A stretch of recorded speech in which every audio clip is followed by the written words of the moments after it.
നക്ഷത്ര ചിഹ്നമുള്ള ചോദ്യങ്ങൾ ഒഴിവാക്കിയതിൽ നിയമസഭയിൽ പ്രതിപക്ഷ പ്രതിഷേധം. സംസ്ഥാന രാജ്യ താൽപര്യം മുൻനിർത്തിയുള്ള ചോദ്യങ്ങൾ അപ്രധാനമാക്കിയെന്നും പ്രതിപക്ഷത്തിന്റെ ചോദ്യങ്ങൾ ചോദിക്കാനുള്ള അവകാശം ഇല്ലാതാക്കിയെന്നും വി.ഡി. സതീശൻ വിമർശിച്ചു. വിവേചനം കാണിച്ചിട്ടില്ലെന്ന് സ്പീക്കർ എൻ ഷംസീർ.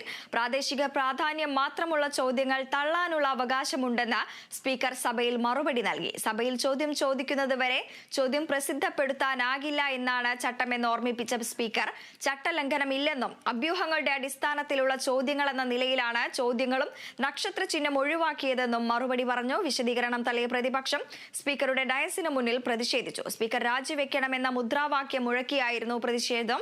ചോദ്യോത്തരവേള ബഹിഷ്കരിച്ച് പ്രതിപക്ഷം സഭ വിട്ടിറങ്ങി. ഒരു മാനദണ്ഡങ്ങളും ഇല്ലാതെ ഇവിടെ സ്പീക്കറുടെ 1-ാം നമ്പർ നിർദ്ദേശത്തിലെ കാര്യങ്ങൾ പറഞ്ഞുകൊണ്ട് സ്പീക്കറുടെ മുൻകാല റൂളിങ്ങുകളെ ധിക്കരിച്ചുകൊണ്ട് ലെജിസ്ലേച്ചർ സെക്രട്ടേറിയറ്റും സർക്കാരും ചേർന്ന് ഞങ്ങളുടെ സ്റ്റാർഡ് ക്വസ്റ്റ്യൻസ് ഏറ്റവും പ്രധാനപ്പെട്ട വലിയ പ്രാധാന്യമുള്ള രാജ്യ താല്പര്യം ഉയർത്തുന്ന സംസ്ഥാന താല്പര്യങ്ങൾ ഉയർത്തിപ്പിടിക്കുന്ന ചോദ്യങ്ങൾ അൺസ്റ്റാർഡാക്കി മാറ്റിയത് ദൗർഭാഗ്യകരമായ സംഭവമാണ്. സാർ, ഇത് ഒരു കാരണവശാലും അനുവദിക്കാൻ പറ്റില്ല. Let me clear my stand, please. Tell them to keep quiet, please. ഇതിൽ യാതൊരു തരത്തിലുള്ള വിവേചനവും ചെയർ കാണിച്ചിട്ടില്ല. ഭരണപക്ഷ MLA-മാർ സമർപ്പിക്കുന്ന നക്ഷത്ര ചോദ്യമിട്ട ചോദ്യങ്ങൾ ചട്ടം 36(2) പ്രകാരം നക്ഷത്ര ചിഹ്നമിടാത്ത ചോദ്യമാക്കി അനുവദിച്ചിട്ടുണ്ട്. ബഹുമാനപ്പെട്ട പ്രതിപക്ഷ നേതാവിന്റെ പ്ലീസ് സം പേഷ്യൻസ് കാണിക്കുക. കുറച്ച് ബഹുമാനപ്പെട്ട അംഗം വളരെ സീനിയർ അംഗമാണ്. അവിടെ ചെയറിൽ ഇരുന്നിട്ട് ഒരു പേഷ്യൻസ് കാണിക്കുക. ബഹുമാനപ്പെട്ട പ്രതിപക്ഷ നേതാവിന്റെ പരാതിയിൽ ഉന്നയിച്ചിട്ടുള്ള എല്ലാ ചോദ്യങ്ങളുടെയും നോട്ടീസുകളും വാദങ്ങളുടെയും അഭ്യൂഹങ്ങളുടെയും അടിസ്ഥാനത്തിലുള്ളതും തദ്ദേശീയ പ്രാധാന്യം മാത്രമുള്ള വിഷയങ്ങളും ആണെന്നത് വസ്തുത പരിഗണിച്ചാണ് അവ അൺസ്റ്റാർഡ് ചോദ്യങ്ങൾ അനുവദിച്ചിട്ടുള്ളത്. ഇക്കാര്യത്തിൽ മനഃപൂർവ്വമായി യാതൊരു വീഴ്ചയും സംഭവിച്ചിട്ടില്ല.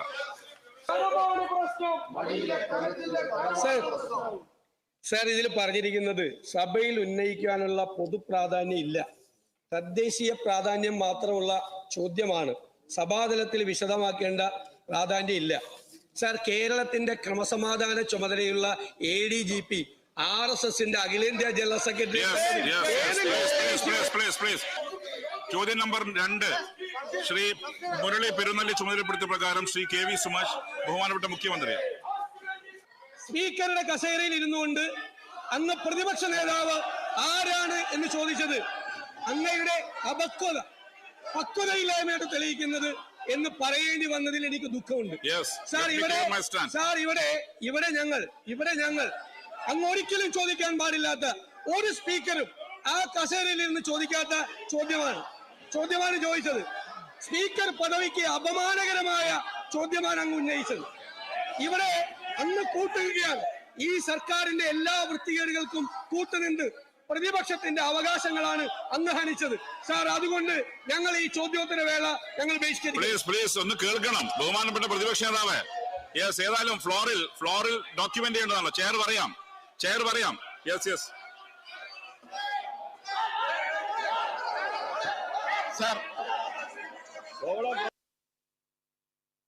വാർത്തയുടെ വിശദാംശങ്ങളുമായി വിഷ്ണു കരുണാകരൻ ചേരുന്നു. വിഷ്ണു, വാദപ്രതിവാദങ്ങൾക്കൊടുവിൽ പ്രതിപക്ഷം സ്പീക്കറുടെ ഡയസിന് മുന്നിൽ പ്രതിഷേധിച്ചു. സ്പീക്കർ രാജിവെക്കണമെന്ന മുദ്രാവാക്യം മുഴക്കിയായിരുന്നു പ്രതിഷേധം. ചോദ്യോത്തരവേള ബഹിഷ്കരിച്ച് പ്രതിപക്ഷം സഭ വിട്ടിറങ്ങിയിരിക്കുന്നു. വിശദാംശങ്ങൾ.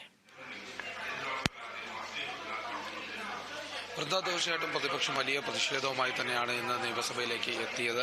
RSS ADGP കൂടിക്കാഴ്ച അടക്കമുള്ള വിവാദങ്ങളടക്കം കഴിഞ്ഞ ദിവസങ്ങളിലെല്ലാം വലിയ പ്രശ്നങ്ങൾ ഉയർത്തുമ്പോൾ അതിന് മറുപടിയായി തന്നെ പ്രതിപക്ഷം ശക്തമായി തന്നെയാണ് ഇന്ന് പ്രതിഷേധിക്കാനായി നിയമസഭയിലേക്ക് വന്നത്. ഇന്ന് രാവിലെ തുടക്കത്തിൽ തന്നെ നക്ഷത്ര ചിഹ്നമിട്ട ചോദ്യങ്ങൾ ഒഴിവാക്കിയതിനെ തുടർന്ന് പ്രതിപക്ഷം ഇക്കാര്യം നിയമസഭയിൽ അറിയിച്ചിരുന്നു. അതായത് നേരത്തെ തന്നെ നക്ഷത്ര ചിഹ്നമിട്ട് നിരവധി ചോദ്യങ്ങളാണ് പ്രതിപക്ഷം ഉന്നയിച്ചിരുന്നത്. എന്നാൽ അതൊക്കെ പിന്തള്ളിക്കൊണ്ട് നക്ഷത്ര ചിഹ്നമിട്ട് ചിലത് മാത്രം നൽകിയിരുന്നു. എന്നാൽ ബാക്കിയുള്ളതെല്ലാം നക്ഷത്ര ചിഹ്നമിടാത്ത ചോദ്യമായി പിന്തള്ളിയിരുന്നു. ഇതിനെതിരെ പ്രതിപക്ഷം നേരത്തെ തന്നെ ഇക്കാര്യം വ്യക്തമാക്കിയിരുന്നു. എന്നാൽ അത് ഇന്ന് നിയമസഭയിലേക്ക് എത്തുമ്പോൾ പ്രതിപക്ഷം രാവിലെ തന്നെ ഈ ചോദ്യോത്തര വേളയിൽ ഇക്കാര്യങ്ങളൊന്നും ഉന്നയിക്കാത്തതുകൊണ്ട് ചോദ്യോത്തര വേള ബഹിഷ്കരിക്കുന്നുവെന്നാണ് വ്യക്തമാക്കിയിരുന്നു. എന്നാൽ പ്രതിപക്ഷം നടുത്തളത്തിലിറങ്ങി പ്രതിഷേധിക്കുന്ന സാഹചര്യം ചോദ്യോത്തര വേള നടത്തിപ്പുമായി ബന്ധപ്പെട്ട അത് വളരെ ബുദ്ധിമുട്ടാക്കുന്ന രീതിയിലുള്ള ഒരു പ്രതിഷേധമുണ്ടായിരുന്നു. സ്പീക്കറിന്റെ ഡയസിന് മുന്നിൽ വന്ന് പ്രതിഷേധം അറിയിച്ചിരുന്നു. വലിയ രീതിയിലുള്ള പ്ലക്കാർഡുകൾ ഉയർത്തിക്കൊണ്ടുള്ള പ്രതിഷേധമായിരുന്നു. മുഖ്യമന്ത്രിക്കെതിരെ മുദ്രാവാക്യങ്ങൾ ഉയർത്തിയിരുന്നു. എന്നാൽ ഇതിനെതിരെ സ്പീക്കർ സഭാ നടപടിക്കെതിരെ ഇത്തരത്തിലുള്ള നിലപാട് ശരിയല്ല, പ്രതിപക്ഷ നേതാവ് ആരാണ്, പ്രതിപക്ഷ നേതാവ് ഇക്കാര്യങ്ങൾ ചോദിക്കുമ്പോൾ പ്രതിപക്ഷ നേതാവ് പറഞ്ഞിട്ട് പോലെ നിയന്ത്രിക്കാൻ പറ്റാത്ത വിധത്തിലേക്ക് കാര്യങ്ങൾ കടക്കുന്നതടക്കമുള്ള കാര്യങ്ങൾ പറഞ്ഞിരുന്നു. ഇതിൽ പ്രതിപക്ഷ നേതാവ് രൂക്ഷമായ വിമർശനമാണ് ഉന്നയിച്ചിരുന്നത്. സ്പീക്കർ ഇത്തരത്തിലുള്ള മറുപടി പറയാൻ പാടില്ലായിരുന്നു. സ്പീക്കർ കസേരയിൽ നിന്നുകൊണ്ട് ഇത്തരത്തിലുള്ള പരാമർശം ഉന്നയിക്കരുതായിരുന്നു. സ്പീക്കർ പദവിക്ക് തന്നെ അപമാനകരമായ ഒരു തീരുമാനമാണ് ഈ കൈക്കൊണ്ടത് എന്നടക്കമുള്ള കാര്യങ്ങൾ പ്രതിപക്ഷ നേതാവ് അറിയിച്ചിരുന്നു. ഏതായാലും ഈ വിഷയത്തിൽ മുഖ്യമന്ത്രിയും മറുപടി നൽകിയത്, അതായത് ഈ പ്രതിപക്ഷ നേതാവ് അടക്കം പറഞ്ഞു ചോദ്യങ്ങൾ ചോദിക്കുന്നതിന് മറുപടിയില്ല എന്നുള്ളതിൽ മുഖ്യമന്ത്രി നൽകിയ മറുപടി എല്ലാ ചോദ്യങ്ങൾക്കും കൃത്യമായി മറുപടി നൽകുന്നു. സർക്കാരിനെ ആക്ഷേപിക്കാൻ സ്പീക്കർ ഉപയോഗിക്കുന്നത് ശരിയല്ല. മുഖ്യമന്ത്രിയുടെ ദുരിതാശ്വാസ നിധി ഫണ്ട് വിനിയോഗം ചോദ്യങ്ങൾക്ക് മറുപടി അദ്ദേഹം നൽകിയിരുന്നു. അതോടൊപ്പം തന്നെ സ്പീക്കർ ഈ അംഗങ്ങൾ പ്രതിഷേധിച്ചത് ശക്തമായതുകൊണ്ട് സ്പീക്കർ അതിന് താക്കീത് നൽകിയിരുന്നു. പ്രതിപക്ഷവുമായി വി ജോയ് വാക്കേറ്റം നടത്തി. ഇത്തരത്തിലുള്ള നിരവധി സംഭവ വികാസങ്ങളാണെന്ന് ആദ്യത്തെ ചോദ്യോത്തര വേളയിൽ തന്നെ നടന്നത്. ഈ സ്പീക്കറുടെ കസേരയിൽ ഇരിക്കാൻ സ്പീക്കർ യോഗ്യരല്ല എന്നടക്കം ചൂണ്ടിക്കാട്ടിക്കൊണ്ട് പ്രതിപക്ഷ നേതാവ് രൂക്ഷമായി വിമർശിച്ചപ്പോൾ മന്ത്രി MP രാജേഷും ചെയറിനെതിരെ തുടർച്ചയായി പ്രതിപക്ഷ നേതാവ് അതിശയം ഉന്നയിക്കുന്നുവെന്ന് ചൂണ്ടിക്കാട്ടി. MP രാജേഷ് അതോടൊപ്പം വ്യക്തമാക്കുന്ന ഏറ്റവും അപക്വമായ പ്രതിപക്ഷ നേതാവ് എന്നതിനാലാണ് അദ്ദേഹം അർഹിക്കുന്നു ആ പേര് ലഭിക്കാനായെന്ന് ചൂണ്ടിക്കാട്ടുന്നത്. ഇത്തരത്തിലുള്ള വാദപ്രതിവാദങ്ങളെല്ലാം നടക്കുമ്പോൾ പ്രതിപക്ഷം സഭയിൽ നിന്ന് ഇറങ്ങിപ്പോയി. പ്രതിപക്ഷം ചോദ്യോത്തര വേള ബഹിഷ്കരിക്കുന്ന സാഹചര്യമാണ് ഉണ്ടായത്. സ്പീക്കർ ഇതിനെ മറുപടി പറയുന്നുണ്ട്. പ്രതിപക്ഷ നേതാവിനെതിരായ ഒരു പരാമർശങ്ങളും സഭയുടെ രേഖകളിൽ ഉണ്ടാകില്ല എന്ന് വ്യക്തമാക്കിയിട്ടുണ്ട്. അതിനുശേഷം മുഖ്യമന്ത്രി ഇക്കാര്യങ്ങളെല്ലാം വിവിധ വിഷയങ്ങളെല്ലാം ഉന്നയിച്ച് സംസാരിച്ചിരുന്നു. ചോദ്യോത്തര വേള തുടർന്നു.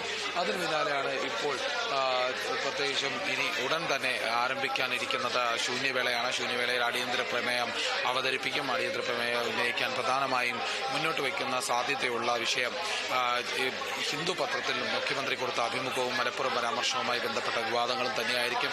ഏതായാലും അതിന് ഏത് തരത്തിലേക്ക് വിമർശനമായി ഉന്നയിക്കും എന്നുള്ളത് നോക്കിക്കാണേണ്ടതുണ്ട്. വലിയ രീതിയിലുള്ള ഒരു പ്രതിഷേധവുമായി പ്രതിപക്ഷം മുന്നോട്ട് പോകാനുള്ള സാധ്യത നിലനിൽക്കുന്നുണ്ട്. ശരി, വിശദാംശങ്ങൾ നൽകുകയായിരുന്നു വിഷ്ണു കരുണാകരൻ.